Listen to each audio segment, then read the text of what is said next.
This is a refresher on how to complete your portrait piece.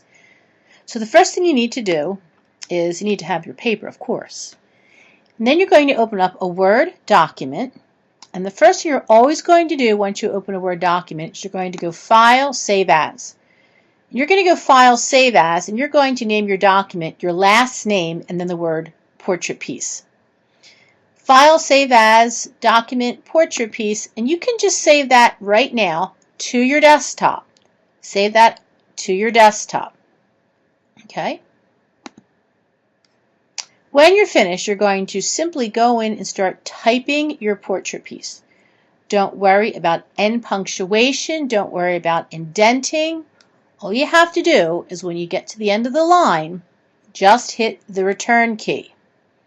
Now, if you look up here where my mouse is hovering, this is called Show All Non-Printing Characters.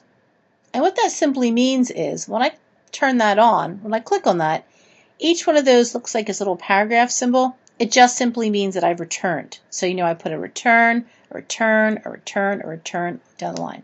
It's going to turn that off. It's invisible. It will not print. So after you're totally finished typing your piece, and of course you've gone through and you've conducted a spell check, Tools, Spelling and Grammar. That's Tools, Spelling and Grammar. Whoops, I hit thesaurus. Didn't want to do that. So I'm going to go back and close that out and say Tools, Spelling and Grammar.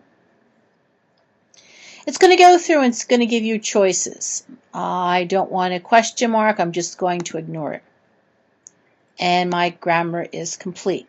Now I don't have the whole poem here. I just have a sampling of it. When I'm finished, I want to start now to make it look pretty by putting in the correct format and the indentation. So what I'm going to do is I'm going to select all. And the keystroke is Command A. Once I hit Command A, I'm going to go over to Format because I'm going to change the format of my paper. I'm going to change it to Format, Paragraph.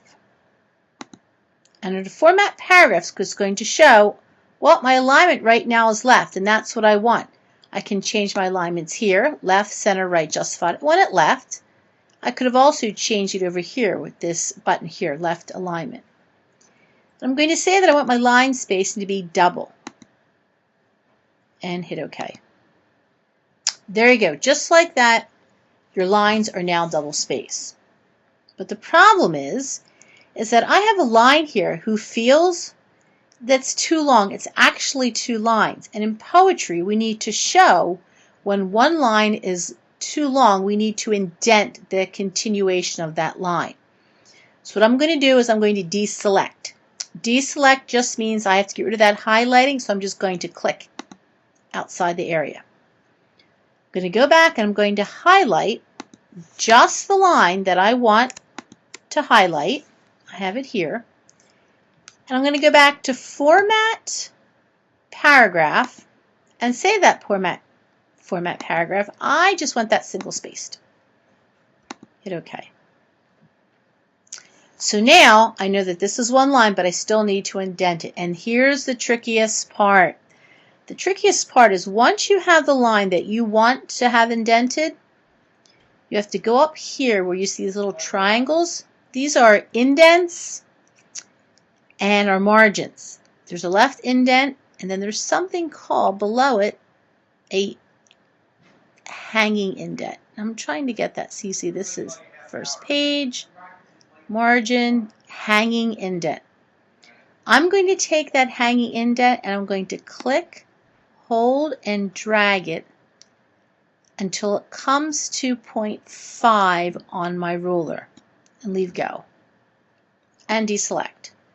And so now what I've done is I didn't have to worry about typing any tabs or pushing any buttons. That hanging indent selected that line to do that. So if in fact my whole document happened to be multiple lines, if I select all and set my hanging indent to that section, every line that's more than one is going to automatically wrap around to that hanging indent.